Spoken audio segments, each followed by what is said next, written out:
قرآن مجید ان معاملات کا ذکر کر رہا ہے کہ جب اللہ تبارک و تعالیٰ نے فرضیت زکوٰۃ پہ یہ باب قائم کر دیا اور اس کی ادائیگی پر توجہ دلائی اور وہ ادا نہیں کرتے تو پھر ان کی جبینوں کو، ان کی پیشانیوں کو، ان کے چہروں کو، ان کی پیٹھوں کو داغا جائے گا اور بتایا جائے گا یہ وہی مال ہے جس کو تم نے اپنی زندگی میں جمع کر رکھا تھا، جس کے لیے تم نے تیاری کر رکھی تھی کہ میرا مال ہے، میرا مال ہے، جبکہ وہ ہمارا مال تھا، ہم نے تمہیں عطا کیا تھا، یہ ہمارے فضل سے تمہیں نصیب ہوا تھا۔ فرمایا کہ معاذ ان کو بتا دینا کہ اللہ تبارک و تعالیٰ نے زکوٰۃ فرض فرما دیا ہے، زکوٰۃ کے احکام انہیں بتا دینا، زکوٰۃ کے مسائل ان کو سمجھا دینا۔ اب کیا زکوٰۃ ہے؟ کیا یہ ٹیکس ہے؟ کیا یہ جرمانہ ہے؟ کیا یہ فائن ہے؟ نہیں، یہ عبادت ہے، یہ فرض ہے، اللہ تبارک و تعالیٰ کی قربتوں کو پانے کا راستہ ہے، جہاں انسان اپنے مال کو اللہ کی خاطر خرچ کرتا ہے۔ آقا علیہ السلام اس حدیث میں بیان کرتے ہیں، معاذ ان کو بتانا فَتُرَدُّ عَلَىٰ فُقَرَائِهِمْ، یہ مال امیروں سے لیا جائے گا، غریبوں کو لوٹایا جائے گا، غریبوں کو دیا نہیں جائے گا، غریبوں کو لوٹایا جائے گا۔ اب لوٹایا کس کو جاتا ہے؟ جس کا مال ہے اسی کو لوٹایا جاتا ہے۔ تو کسی کے پاس 7.5 تولے سونا اور 52.5 تولہ چاندی ہے تو وہ صاحب نصاب بن جاتا ہے۔ سال گزرا تو اس پر زکوٰۃ دینی ہے۔ کیسی دینی ہے؟ چاندی کی رقم کی بھی قیمت جمع کرے، سونے کی رقم کی قیمت بھی جمع کرے، بینک بیلنس اگر ہو تو وہ بھی جمع کرے، جو آپ کے پاس ہے وہ جمع کریں گے۔ اگر کاروبار کی نیت سے پلاٹ خریدا تھا، جب مارکیٹ ویلیو آئے گی پلاٹ بیچ دوں گا، اس نیت سے خریدا تھا، جس وقت سے خریدا تھا سال گزرا تو وہ صاحب نصاب اس کے مال میں شامل ہوگا۔ اگر 1 ہفتہ 10 دن پہلے بھی خریدا اور جب کلوزنگ کا وقت آئے، زکوٰۃ نکالنے کا دن آئے، سال جب ہو جائے تو وہ بھی اس کے مال میں شامل ہوگا، وہ بھی نصاب میں شامل کر دیا جائے گا۔ بیچنے کی نیت سے خریدا ہوا نظام زکوٰۃ کو سمجھیں، تصور کیوں اسلام میں زکوٰۃ کا ہے، معاشی طور پر اپنی قوم کو اسٹیبلش کرنے کے لیے زکوٰۃ کا نظام ہے۔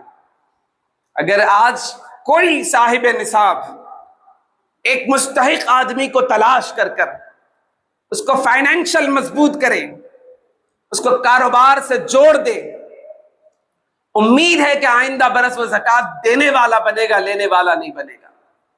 لیکن ہمارے پاس المیہ اس کا برعکس ہے، لوگ گھروں پہ آ رہے جا رہے، کسی کو 500 کسی کو 1000، اتنی تقسیم اور قسطوں میں زکوٰۃ ادا کر رہے ہیں، اصل مقصد دور تک حاصل نہیں ہو رہا ہے۔ قرآن مجید میں اللہ تبارک و تعالیٰ نے 32 مقامات پر زکوٰۃ کو نماز کے ساتھ بیان کیا ہے، اور 15 مقامات قرآن مجید میں ایسے ہیں جہاں صدقے کا لفظ بمعنی زکوٰۃ ہے۔ تو کسی حکم کا ایک بار آ جانا شریعت میں وہ لازم ہو جاتا ہے، نص قطعی بن جاتا ہے، لیکن قرآن مجید میں اللہ تبارک و تعالیٰ نے 32 مقامات پر جہاں نماز کا ذکر کیا ہے اس کے فوراً بعد زکوٰۃ کا ذکر کیا ہے۔ کیوں کیا ہے؟ غور کریں گے تو نتیجے معلوم ہوں گے۔ زکوٰۃ ایک ایسا فریضہ عبادت ہے، انسان کے دل سے مال کی محبت کو ختم کر دیتا ہے۔ قرآن مجید کہتا ہے وَالَّذِينَ يَكْنِزُونَ الذَّهَبَ وَالْفِضَّةَ وَلَا يُنْفِقُونَهَا فِي سَبِيلِ اللَّهِ فَبَشِّرْهُمْ بِعَذَابٍ أَلِيمٍ۔ یہ وہ لوگ جو سونا چاندی کو جمع کر رکھتے ہیں، اللہ کی راہ میں خرچ نہیں کرتے، موقع آتا ہے خرچ کرنے کا لیکن خرچ نہیں کرتے، تو محبوب آپ انہیں بشارت دے دے، آپ انہیں یہ خوشخبری سنا دے فَبَشِّرْهُمْ بِعَذَابٍ أَلِيمٍ، اللہ ان کے لیے دردناک عذاب تیار کر رکھا ہے۔ جو اللہ کی عطا سے اس مال کو خرچ نہیں کرتے، جب خرچ کرنے کا موقع آتا ہے تو خرچ نہیں کرتے، تو محبوب آپ انہیں یہ بشارت دے دے کہ ان کے لیے بڑا دردناک عذاب تیار کر رکھا ہے۔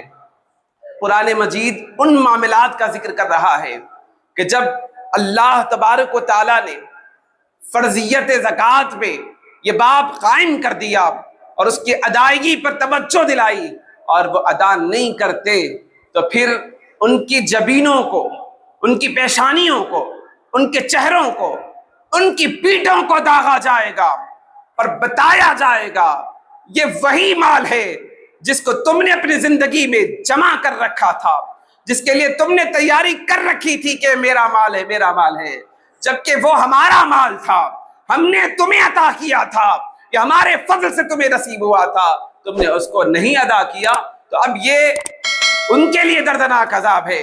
احادیث کریمہ میں ذکر ہے کہ توخ بنا کر گلے میں ڈالا جائے گا اور یہاں تک ملتا ہے کہ وہ ایک ایسا زہریلا سانپ بنے گا جس کے 2 نقطے ہوں گے اور وہ اتنا زہریلا ہوگا، وہ مالدار جو زکوٰۃ کے فرض ہونے کے بعد بھی ادائیگی نہیں کرتے، تو ان کے لیے دردناک عذاب کی بشارتیں دی جا رہی ہے۔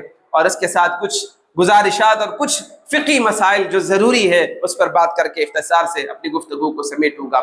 یہ زکوٰۃ کے باب میں قرآن مجید نے 32 مقامات پر نماز کے ساتھ اس کا ذکر کرنا گویا اس کی اہمیت کو غیر معمولی طور پر ہم پر واضح کر رہا ہے۔ قرآن مجید آگے ذکر کرتا ہے وَفِي أَمْوَالِهِمْ حَقٌّ لِلسَّائِلِ وَالْمَحْرُومِ، یہ جو مال ہے جو تمہیں پوچھتے ہیں، سوال کرتے ہیں، اور کچھ ہے جو نہیں پوچھتے، یہ ان کا حق ہے۔ اور حدیث پاک میں ذکر ہے حضرت معاذ بن جبل رضی اللہ تعالیٰ عنہ کو حضور پاک علیہ السلام والی یمن بنا کر بھیج رہے تھے، فرمایا کہ معاذ ان کو بتا دینا کہ اللہ تبارک و تعالیٰ نے زکوٰۃ فرض فرما دیا ہے، زکوٰۃ کے احکام انہیں بتا دینا، زکوٰۃ کے مسائل ان کو سمجھا دینا۔ اب کیا زکوٰۃ ہے؟ کیا یہ ٹیکس ہے؟ کیا یہ جرمانہ ہے؟ کیا یہ فائن ہے؟ نہیں، یہ عبادت ہے، یہ فرض ہے، اللہ تبارک و تعالیٰ کی قربتوں کو پانے کا راستہ ہے، جہاں انسان اپنے مال کو اللہ کی خاطر خرچ کرتا ہے۔ آقا علیہ السلام اس حدیث میں بیان کرتے ہیں، معاذ ان کو بتانا فَتُرَدُّ عَلَىٰ فُقَرَائِهِمْ، یہ مال امیروں سے لیا جائے گا، غریبوں کو لوٹایا جائے گا، غریبوں کو دیا نہیں جائے گا، غریبوں کو لوٹایا جائے گا۔ اب لوٹایا کس کو جاتا ہے؟ جس کا مال ہے اسی کو لوٹایا جاتا ہے، اس لیے کہ وہ غریب لے رہا ہے، تو آپ زکوٰۃ دے کر اس پر احسان نہیں کر رہے، وہ زکوٰۃ لے کر آپ پر احسان کر رہا ہے، گویا آپ کا محسن وہ ہے جو آپ کی زکوٰۃ کو قبول کر رہا ہے، تو وہ محسن ہے، آپ محسن نہیں ہے۔ یہ فریضہ زکوٰۃ ایک باقاعدہ نظام ہے، نظام ہے۔ اگر آپ غور کریں، ایمانداری سے زکوٰۃ نکالی جائے، ایمانداری سے زکوٰۃ مستحقین کو پہنچائی جائے، قرآن مجید نے 8 درجے کے مصارف بیان کیے ہیں۔ انما الصدقات للفقراء والمساکین، اس میں تفصیل موجود ہے، 8 درجے کے وہ مستحق زکوٰۃ ہے جنہیں زکوٰۃ دی جائے۔ اب اس میں کون ہیں؟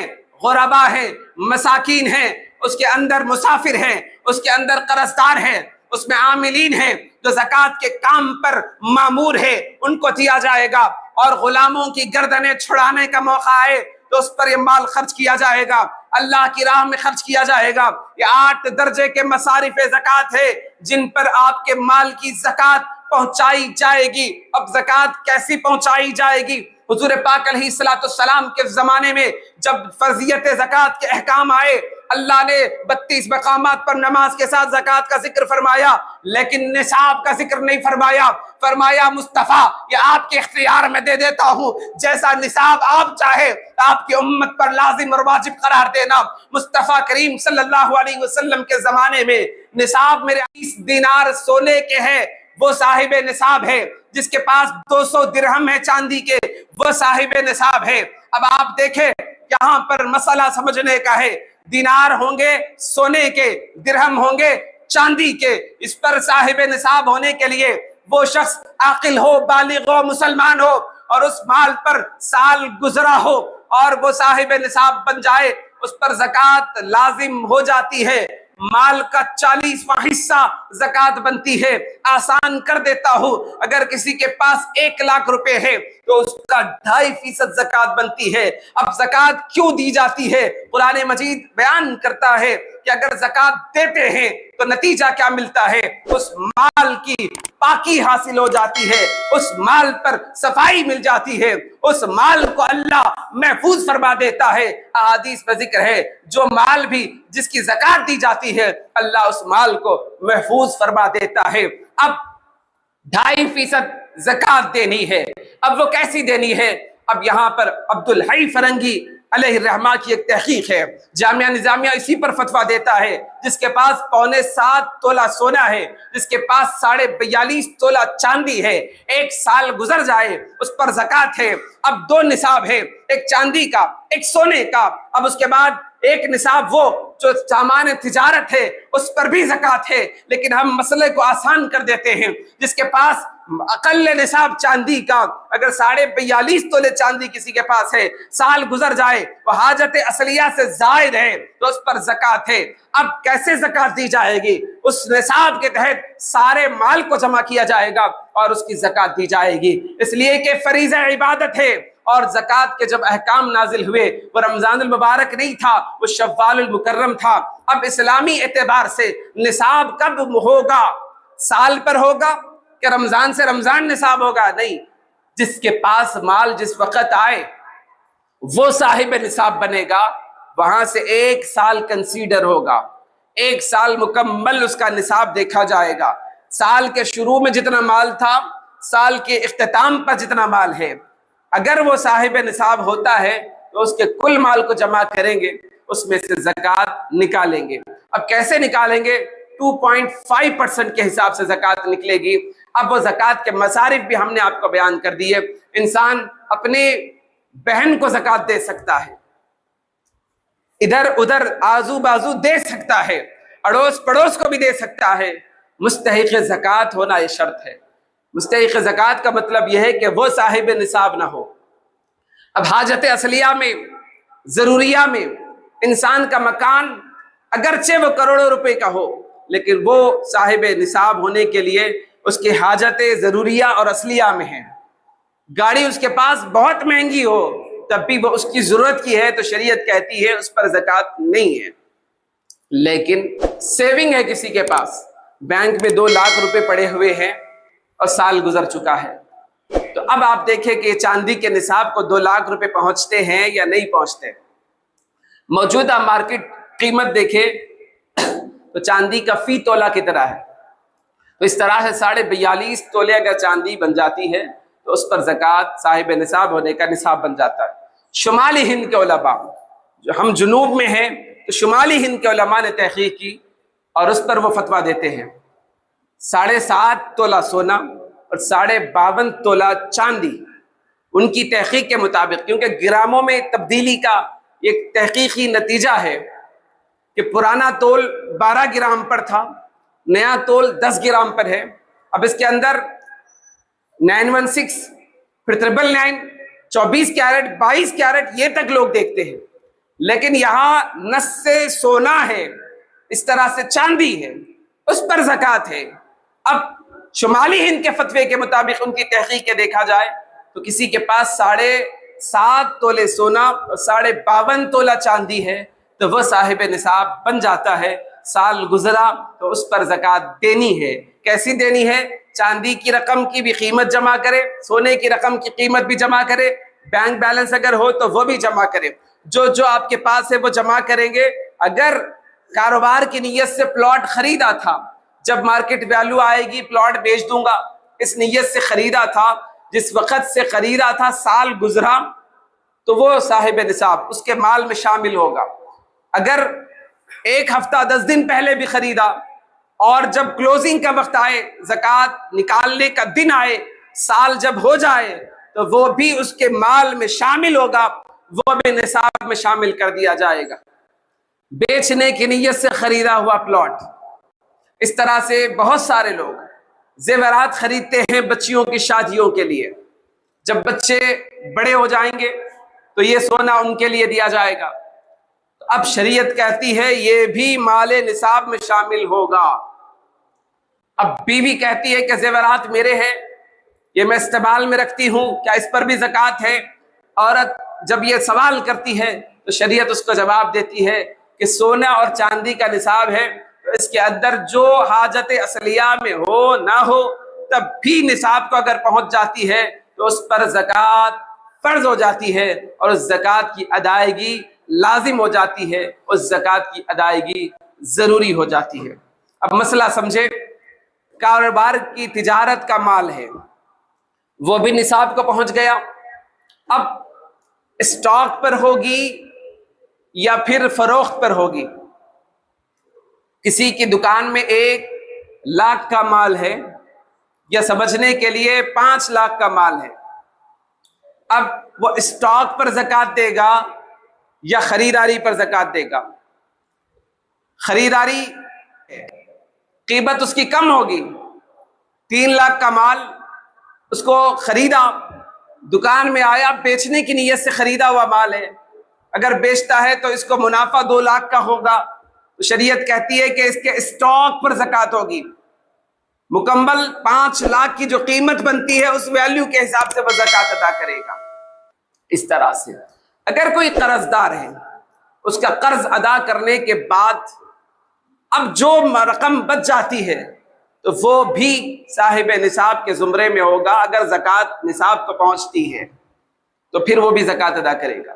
اب اس طرح سے ایک مسئلہ، کسی نے قرضہ دیا ہوا ہے، اب یہاں 2 صورتیں ہیں، ایک وہ جو ڈوب چکا ہے، یقین غالب ہے، پیسے دے دیے ہیں، آگے والے کی کوئی نیت نہیں ہے دینے کی، یعنی وہ آپ کے ڈوب چکے ہیں۔ شریعت کہتی ہے کہ جو مال ڈوب چکا ہے اس پر کوئی زکوٰۃ نہیں ہے، لیکن ایک مال وہ جو قرضے کے طور پہ دیا گیا، یقین غالب ہے کہ وہ مال لوٹایا جائے گا، آپ کے پاس گواہ بھی ہے، آپ کے پاس بانڈز بھی ہے، آپ کے پاس یقینی طور پر دینے والے کا جواب بھی ہے۔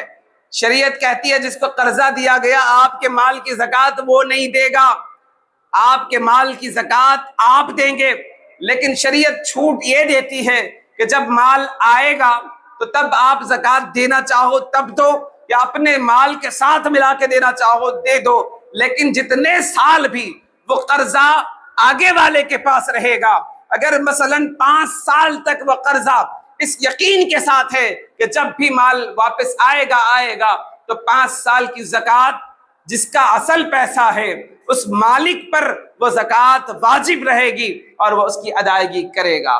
اب مسئلہ یہ ہے کہ 5 سال بعد وہ رقم آئی، اس نے زکوٰۃ دی نہیں تھی، اب اس کو کیسے تقسیم کریں گے؟ تو سال کے اعتبار سے 2021 سے 2025 تک 5 سال بنتے ہیں، اور وہ 2025 یا 26 میں اس کے پاس آ جاتی ہے، تو پہلے 5,00,000 قرضہ دیا تھا، اس 5,00,000 کا اس میں سے 2.5% نکالیں گے دوسرا سال، پھر کلوزنگ ہوگا، پھر تیسرا سال، پھر چوتھا سال، پھر 5واں سال، اس طرح سے مال جو گھٹ رہا ہے، جتنا مال بچے گا اس پر زکوٰۃ اسی ترتیب سے دی جاتی رہے گی۔ پہلے سال میں 5,00,000 کی، اس کے بعد 5,00,000 کی زکوٰۃ ادا ہونے کے بعد جو کلوزنگ اماؤنٹ رہے گا اس اماؤنٹ پر زکوٰۃ ہوگی، پھر دوسرا سال، پھر تیسرا سال، پھر چوتھا سال، پھر 5واں سال، اسی ترتیب کے مطابق وہ زکوٰۃ کی رقم ادا کی جائے گی۔ اب مصارف زکوٰۃ میں خاص طور پر غربا، مساکین، اور پھر وہ عاملین جو اس کام پر ہیں، اور پھر وہ مسافر یا پھر وہ قیدی جو قید ہو چکے ہیں، ان کی گردن کی آزادی چاہتے ہیں تو وہ مال وہاں پر بھی خرچ کیا جا سکتا ہے، اللہ کی راہ میں بھی خرچ کیا جا سکتا ہے۔ یہ 8 مصارف زکوٰۃ کو قرآن مجید نے بیان کیا ہے۔ اب وہ رقم زکوٰۃ کی مسجد کی تعمیر پر اگر کوئی خرچ کرنا چاہتا ہے تو وہ ادا نہیں ہوگی، کوئی عمارت بنانا چاہتا ہے ادا نہیں ہوگی۔ شریعت جس کو مکلف قرار دی اور اس کی ادائیگی کا مستحق قرار دی، اسی کو زکوٰۃ دی جائے گی، اسی پر زکوٰۃ خرچ کی جائے گی۔ اب سوال یہ ہے کہ اگر ہم کسی کو زکوٰۃ دے، بتا کے دینا ضروری ہے یا نیت کر لے تو کافی ہے؟ اب شریعت کہتی ہے کہ آپ بتا کے نہ دے، ظاہر کر کر نہ دے، نیت آپ کی ہو وہ خالص ہے، وہ اللہ کے لیے ہے۔ آپ کسی کو دے رہے ہیں، آپ اس کو مالک بنا کر دے دیں، لیکن لوگ زکوٰۃ نکالتے ہیں ایمانداری سے زکوٰۃ نہیں ادا کر کر، اونے پونے کر کے، کسی کو 500 دے دیا، کسی کو 1000 دے دیا، کسی کو 2000 دے دیا، اور سمجھ رہے کہ میری زکوٰۃ ادا ہو گئی۔ نظام زکوٰۃ کو سمجھے، تصور کیوں اسلام میں زکوٰۃ کا ہے، معاشی طور پر اپنی قوم کو اسٹیبلش کرنے کے لیے زکوٰۃ کا نظام ہے۔ اگر آج کوئی صاحب نصاب ایک مستحق آدمی کو تلاش کر کر اس کو فائنینشل مضبوط کرے، اس کو کاروبار سے جوڑ دے، امید ہے کہ آئندہ برس وہ زکوٰۃ دینے والا بنے گا، لینے والا نہیں بنے گا۔ لیکن ہمارے پاس المیہ اس کا برعکس ہے، لوگ گھروں پہ آ رہے جا رہے، کسی کو 500 کسی کو 1000، اتنی تقسیم اور قسطوں میں زکوٰۃ ادا کر رہے ہیں، اصل مقصد دور تک حاصل نہیں ہو رہا ہے۔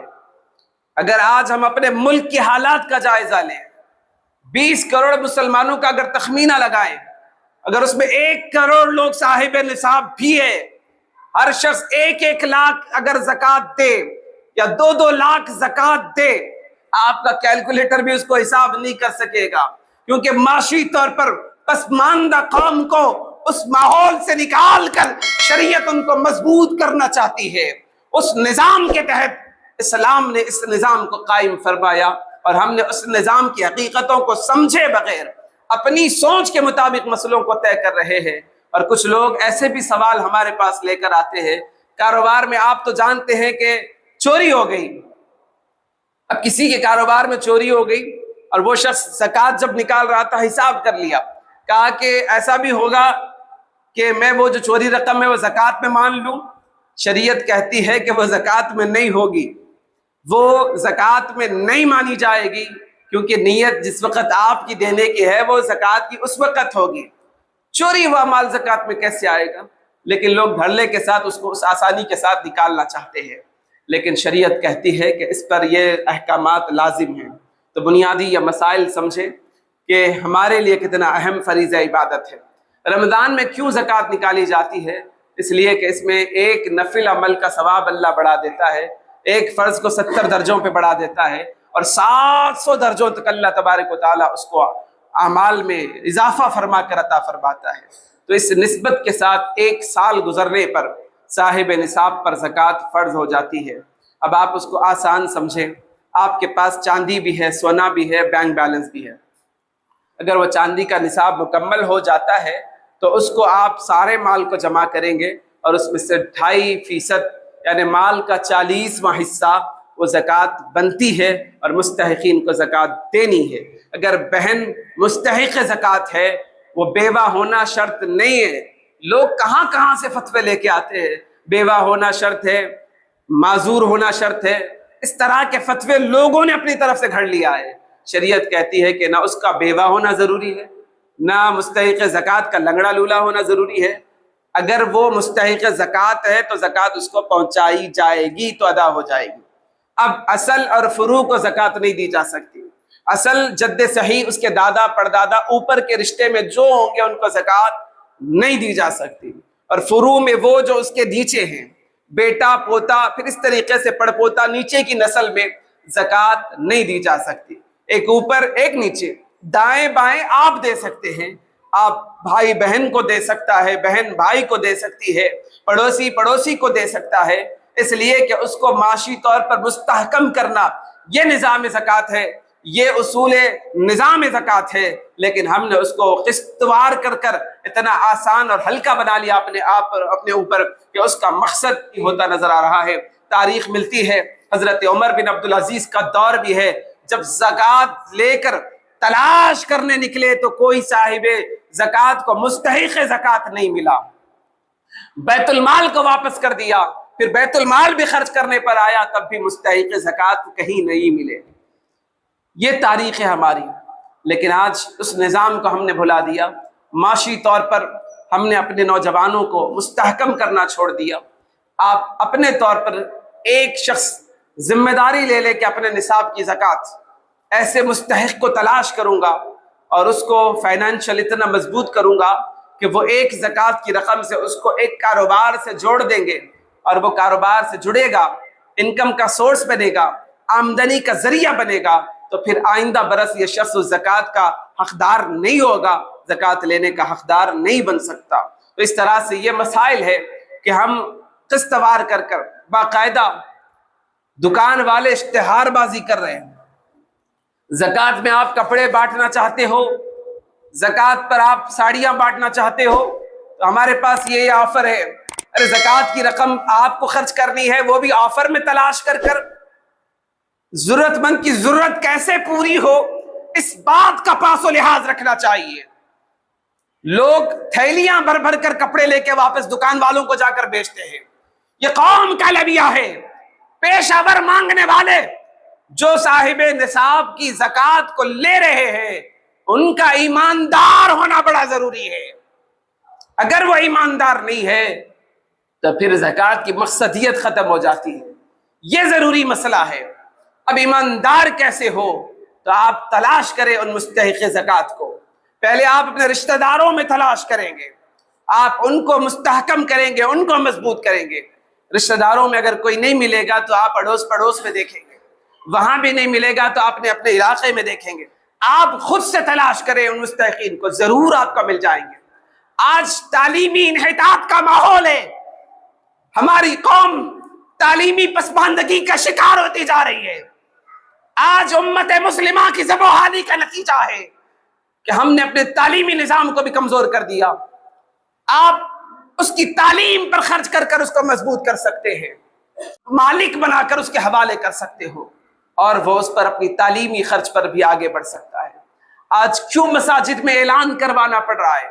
غریب بچی کی شادی ہے، کیوں یہ اعلانات کروانے کی ضرورت پیش آ رہی ہے؟ اس لیے کہ قوم نے بے حسی کی زندگی جینا شروع کر دی۔ قرآن کہتا ہے والذین یکنزون الذھب والفضة ولا ينفقونها فی سبیل اللہ، یہ سونا چاندی جمع کر رکھتے ہیں اور اللہ کی راہ میں خرچ نہیں کرتے۔ محبوب آپ انہیں بشارت دے دو، خوشخبری سنا دو، ان کے لیے بڑا دردناک عذاب تیار کر رکھا ہوا ہے، اور وہ توق بنا کے گلوں میں ڈالا جائے گا، اور وہ مال پیشانی پر لگایا جائے گا، وہ مال ان کے پشت پر لگایا جائے گا، ان کے سینے پر لگایا جائے گا، اس لیے کہ مال کی محبت جو تمہارے دل میں تھی، اس کی خاطر تم نے اللہ کے حکم کو نہیں مانا۔ تو آپ سمجھے اسلام اور ایمان کیا ہے؟ اسلام پر عمل کرنا ہے، ایمان یہ ہے کہ اسلام کے ہر حکم پر عمل کرنا، یہ ایمان ہے۔ اللہ تبارک و تعالیٰ نے جہاں اس کی اہمیت کا واضح کیا، 32 مقامات پر نماز کے ساتھ زکوٰۃ کا ذکر ہونا، گویا یہ ہمیں احساس دلا رہا ہے کہ ہم نے نمازوں کی پابندی کو تو اہمیت دی، لیکن زکوٰۃ کے مسئلے سے ہم بہت دور ہو چکے ہیں۔ اس لیے کہ یہ فریضہ عبادت ہے، اس کو ادائیگی میں کوئی کوتاہی نہ کی جائے، اور مستحق زکوٰۃ تک زکوٰۃ پہنچانے کی کوشش کرے، یہ بڑا مسئلہ ہے۔ اب اس کے ساتھ زکوٰۃ مافیا بڑی تیزی کے ساتھ قوم کی زکوٰۃوں کو کس طرح سے چھین رہے ہیں۔ کوئی این جی او بنا دیا، کوئی آرگنائزیشن بنا دیا، جو واقعی کام کر رہے ہیں ہم اس کے خلاف نہیں ہیں، جو حق کا کام کر رہے ہیں وہ واقعی کر رہے ہیں، اب اس کام کو سپورٹ کرتے ہیں، اس کی ستائش کرتے ہیں۔ لیکن وہ جو کام نہیں کرتے، جن کا مقصد صرف لوگوں کی زکوٰۃوں کو بٹورنا ہے، تو پھر یہ مستحقین زکوٰۃ کا حق چھیننا ہے، ان کا زکوٰۃ کی رقم کو کھانا ہے۔ آج پورے ملک میں اس طرح کے این جی اوز بھی کام کر رہے ہیں، جو کام تو کچھ نہیں کرتے، صرف کلیکشن جن کا مقصد ہے، زکوٰۃ کی رقم کو لینا ان کا مقصد ہے، تو یہ حق ادا نہیں ہوگا۔ اب اس کے ساتھ مدارس اسلامیہ جو دین کے قلعے ہیں، کیا ان کو زکوٰۃ دی جا سکتی ہے؟ اب مسئلہ لینے والوں کا، دینے والوں کا، دو الگ راہوں میں لوگ بٹے ہوئے ہیں، ایک راہ پر ایک لوگ، ایک راہ پہ ایک لوگ، ان کی رائے دینے کی، ان کی رائے نہیں دینے کی، کہ شریعت اس کے بارے میں کوئی قانون و نافذ عطا کرتی ہے جس کی وجہ سے ہم مدارس اسلامیہ کے ان قلعوں کو محفوظ کر سکے جو اسلام کے عظیم تر قلعے ہیں، جس کی وجہ سے آج ہمارے مصلوں پر، جس کی وجہ سے ممبروں پر خطیب آپ کو ملیں گے، امام آپ کو ملیں گے، تراویح پڑھانے والے تراویح کے امام ملیں گے۔ یہ کیسے ممکن ہوا؟ یہ کہاں سے آئے؟ یہ جماعت کہاں سے نکلی؟ علماء کی، حفاظ کی۔ آپ اگر اس کی اصل بنیادوں کی طرف آئیں گے تو آپ کو معلوم ہوگا کہ وہ مدارس اسلامیہ کا بیج بویا ہوا بیج ہے، جو تناور درخت بن کر سایہ دے رہا ہے، اور لوگ اس کے سائے میں بیٹھ کر اپنے معاملات کو بہتر بنا رہے ہیں۔ تو بنیادی طور پر مدارس اسلامیہ کو جب زکوٰۃ دے تو آپ بتا کر دے کہ یہ زکوٰۃ کی رقم ہے، یہ صدقے کی رقم ہے، یہ واجبات کی رقم ہے، یہ نفل صدقہ ہے۔ باقاعدہ مینشن کرنے کی ضرورت ہے، کیونکہ مدارس اسلامیہ میں باقاعدہ اس کے سیکشنز بنے ہوتے ہیں۔ زکوٰۃ کی رقم کا جو مصرف ہے وہیں پر اس کو خرچ کیا جاتا ہے۔ جو نفلی صدقات ہے وہ نفلی کیٹیگری میں ہے، اس طریقے سے وہ ادا کی جاتی ہے۔ تو اب دینا یا نہیں دینا، اس لیے دینا کہ وہاں بھی غریب بچے رہتے ہیں، وہاں بھی مسکین بچے رہتے ہیں، وہاں یتیم بچے رہتے ہیں جن کے ماں باپ نہیں ہیں، یا اتنے معاشی طور پر غریب بچے ہیں، ان کی کفالت، ان کا قیام تعام، یہ مدارس اسلامیہ وہ قلعہ ہے جو باقاعدہ اپنا کام کر رہے ہیں۔ لیکن اصولی طور پر پہلے حقدار آپ کے رشتہ دار، دوسرے آپ کے پڑوس، تیسرے آپ کے اڑوس پڑوس، پھر آگے بڑھ کر چوتھے آپ جن کو جانتے ہیں واسطہ یا بلا واسطہ، آپ ان کو معاشی طور پر مستحکم کر سکتے ہیں تو آپ ان کو اپنی زکوٰۃ دیں۔ یہ تمام مصارف جب آپ کی نظر میں مکمل ہو جائے، اس کے بعد جب آپ کی نظر گھوم کر مدارس اسلامیہ کی طرف آتی ہے تو پھر وہ مصرف زکوٰۃ، باقاعدہ مستحق زکوٰۃ وہ بچے جو وہاں پڑھ رہے ہیں، اپنی تعلیم اور اپنی تربیت ان ماحول کے اندر مکمل کر رہے ہیں، تو آپ ان کو اپنی زکوٰۃ دے کر باقاعدہ یہ مینشن کروائے کہ یہ زکوٰۃ کی رقم ہے اور زکوٰۃ کے مصرف میں خرچ کی جائے، اور اس طریقے سے آپ ان مدرسے والوں کو، ذمہ داروں کو ان کے حوالے کر دیں تو آپ کی زکوٰۃ یقینی طور پر ادا ہو جائے گی۔ تو اس لیے یہ ضروری مسئلہ ہے سمجھنے کا۔ ہم بغیر بتائے اگر وہاں پر بھی ڈونیٹ کرتے ہیں، اگر وہ مینشن نہیں ہے تو پھر وہ کس میں ڈالیں گے؟ نفلی صدقے میں ڈالیں گے یا واجب میں ڈالیں گے؟ یہ فریضہ عبادت ہے جو واجب ہے، فرض ہے، اس کو اس انداز میں ادا کرنا ضروری ہے۔ تو آپ کوشش کریں۔ یہ دو موضوع بڑے خاص تھے کہ روزہ انسان کو صبر سکھاتا ہے تو زکوٰۃ انسان کو بخل سے نکالتی ہے، انسان کو بخیل بننے سے روکتی ہے، اور مال کی محبت دل سے نکلتی ہے۔ قرآن کہتا ہے لن تنالوا البر حتى تنفقوا مما تحبون، اللہ کی محبت اس وقت نصیب ہوگی جو اپنی پسندیدہ شے کو اللہ کی راہ میں خرچ کر دو۔ یہ نظام قدرت ہے۔ اللہ فرماتا ہے وَمَا مِن دَابَّةٍ فِي الْأَرْضِ إِلَّا عَلَى اللَّهِ رِزْقُهَا، یہ چوپائے جو زمین پر پھر رہے ان کو بھی رزق ہم ہی عطا کرتے ہیں۔ تو آپ کسی کو زکوٰۃ دے کر اس پر کوئی احسان نہیں کر رہے۔ آقا فرماتے ہیں فَتُرَدُّ عَلَى فُقَرَائِهِمْ، ان پر جو رقم لوٹائی جا رہی ہے امیروں سے لے کر، صاحب نصاب سے لے کر مستحق زکوٰۃ کو دی جا رہی ہے۔ تو یہ کوشش کرے کہ ماہ رمضان المبارک میں اپنے مال کی زکوٰۃ کو باقاعدہ آپ مکمل جمع کریں۔ میں نے مسئلے کو بہت کوشش کی کہ آسانی کے ساتھ آپ کو سمجھا دوں۔ ایک بار سرسری آپ کو بتا کے گفتگو کو سمیٹوں گا۔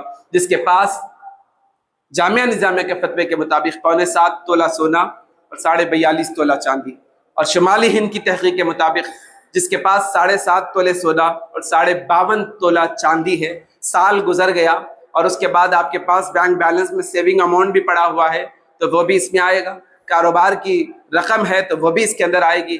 جو آپ تجارت کی غرض سے اپنے پاس رکھیں گے وہ سارا سب کچھ اس مال نصاب میں شامل ہوگا، اور کل مال کا 2.5%، 40واں حصہ 2.5%، اگر لاکھ روپے بنتے ہیں تو اس کے 2,500 بنتے ہیں، 5 لاکھ بنتے ہیں تو اسی ترتیب سے 10 لاکھ بنتے ہیں، اسی ترتیب سے 1 کروڑ بھی اگر زکوٰۃ کا نصاب بن رہا ہے تو اس کا بھی 2.5% آپ کو دینا ہی ہوگا۔ نہ یہ تاوان ہے، نہ یہ فائن ہے، نہ یہ جرمانہ ہے، نہ یہ ٹیکس ہے، نہ یہ جی ایس ٹی ہے۔ یہ اللہ تبارک و تعالیٰ کی چاہت، اس کی محبت میں، اس کی عطا سے اس کا مال اس کے بندوں پر خرچ کرنا ہے، اس کی راہ میں خرچ کرنا ہے۔ یہ آپ کا نہیں ہے، اللہ فرماتا ہے یہ ہمارا مال ہے جو ہم نے تمہیں عطا کیا ہے۔ وَمِمَّا رَزَقْنَاهُمْ يُنْفِقُونَ، یہ ہمارا رزق ہے جو ہم نے تمہیں عطا کیا ہے اور تم اس مال کو خرچ کرتے ہو۔ یہ اللہ کی عطا سے ہمیں دیا گیا ہے، اس کا احساس کر کر اس ادائیگی فرض کو ادا کرے، اور اپنے بہنوں بھائیوں میں جو مستحق ہے ان کو آپ تلاش کریں، اور ضروری نہیں ہے کہ آپ انہیں بتا کر دیں، آپ ان کی مدد کر دیں، آپ نیت کر لیں، ان کو اسٹیبلش کریں، کاروبار سے جوڑ دیں، آئندہ برس وہ لینے والا نہیں ہوگا۔ یہ نظام زکوٰۃ ہے، یہ 8 درجے کے مصارف بیان کیے گئے ہیں، اس کے مطابق آپ اپنی زکوٰۃ کو ادا کریں۔ اور اپنے مال کی زکوٰۃ آپ سادات کو نہیں دے سکتے، اور آپ دے بھی نہیں سکتے، اور سادات لے بھی نہیں سکتے۔ آپ ان کو کیا دے سکتے ہیں؟ تو آپ ان کو تحفہ دے سکتے ہیں، آپ اپنا پاک مال، طیب مال دے سکتے ہیں، آپ ان کو نذرانہ پیش کر سکتے ہیں، آپ ان کو اپنی محبت پیش کر سکتے ہیں، اس لیے کہ آل رسول ہے، اس لیے کہ اولاد علی ہے، یہ حسنین کریمین کا جن کا سلسلہ نسب ان تک پہنچتا ہے، یہ وہ پاک ذوات ہے جن کو آپ پاک مال کے ذریعے سے آپ ان کی مدد کر سکتے ہیں، ان کا تعاون کر سکتے ہیں، ان کو تحفے تحائف دے سکتے ہیں، اپنی زکوٰۃ کی رقم ان کو نہیں دے سکتے۔ آپ کوشش کریں، یہ تمام معاملات، ایک روزے کے بارے میں بڑی اہمیت آپ کو بتائی گئی، اور زکوٰۃ کے بارے میں قرآن مجید نے 32 مقامات پر نماز کے ساتھ اس کا ذکر کرنا غیر معمولی طور پر اس کی اہمیت کو واضح کرتا ہے۔ آپ سے گزارش ہے کہ آپ اپنے ماہ رمضان مبارک کو غنیمت جانیں، اور اس خیال کے ساتھ کہ یہی رمضان میری زندگی کا آخری رمضان ہے، یہ سمجھ کر جب بندہ اللہ کے حضور آ جاتا ہے تو پھر اس کو دنیا کی چاہت اس کے دل میں نہیں رہتی، دنیا کی طلب و تڑب اس کے دل میں نہیں رہتی، سیدھا سیدھا اللہ کی طرف بڑھنا شروع ہوتا ہے، اس خیال کے ساتھ کہ نہیں معلوم کہ زندگی نے کتنی وفا کر رکھی ہے۔ 8-10 دن کے اندر آپ نے کئی اپنے رشتہ داروں کو، دوستوں کو سنا ہوگا جو دنیا سے چل دیے ہیں، جن کا وقت اخیر آ چکا ہے، وہ دنیا سے جا چکے ہیں۔ آپ غور کریں، ہم غور کریں، جائزہ لیں کہ ہماری ضرورتوں کو احساس کے ساتھ ہم سمجھ کر اپنے معاملات کو بہتر بنائیں۔ رمضان المبارک کی یہ رحمتوں کی برسات برس رہی ہے، یہ عشرہ رحمت ہے، عشرہ مغفرت ہے، اور عشرہ جہنم سے آزادی ہے۔ 3 عشرے رمضان کے ایک عشرہ مکمل ہونے کو آیا، یہ رمضان کا دوسرا جمعہ ہے، یہ ہمارے لیے بڑی غنیمت ہے، اللہ نے فضل فرمایا، اور پہلا عشرہ رحمت کا ہم مکمل کرنے جا رہے ہیں۔ اللہ تعالیٰ سے دعا گو ہوں کہ مولا تعالیٰ جو ہم نے کہا ہے، سنا ہے، مجھ سمیت سب کو عمل کی توفیق عطا فرما۔ مولا جتنے یہاں موجود ہیں سب کو اپنے فرائض کو، اپنے عبادات کو مکمل طور پر ادا کرنے کی توفیق عطا فرما۔ مولا ہمارے روزوں کو قبول فرما، ہمارے قیام و سجود کو قبول فرما، ہمارے اموال کی زکوٰۃ کو قبول فرما، جو کچھ ہم کرتے ہیں تیری رضا کی خاطر ہو، تیرے لیے ہو، ریاکاری سے ہمیں محفوظ فرما۔ صلی اللہ تعالی علی خیر خلق محمد وعلی آلہ وصحبہ وما علینا البلاغ۔